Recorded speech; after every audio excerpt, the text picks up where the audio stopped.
অবশেষে কথা এবির মাকে খুঁজে বার করলো।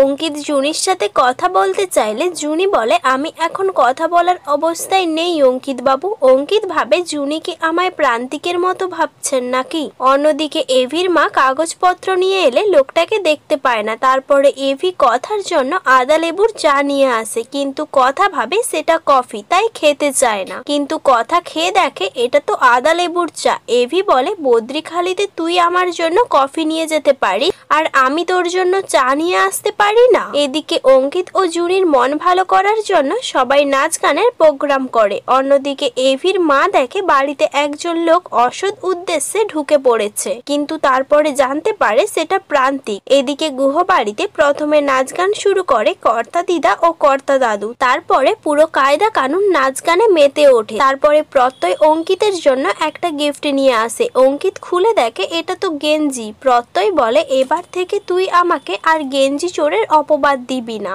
কথা জুনিকে বলে, ওদের ভাই বোনের কত মিষ্টি সম্পর্ক, তাই না? এই সব কিছু বজায় রাখতে হবে আমাদেরকে। ওদিকে প্রান্তিক এভির মাকে বলে, কেউ যেন জানতে না পারে যে আমি এখানে এসেছি। এভির মা প্রান্তিককে বলে, ছোট বাবু, পুলিশ আমাকে বলেছে তুমি যদি সিলিন্ডার করো তাহলে তুমি বাঁচতে পারো। এরপরে আবারও নাচ গান শুরু করে কথা ও এভি। কর্তা দাদু ভাবে হঠাৎ করে এত ভালোবাসা এদের মধ্যে কোথা থেকে এলো। নাচ গানের পরে এভি কথাকে বলে, এত কিছু কিন্তু আমরা নাটক করছিলাম।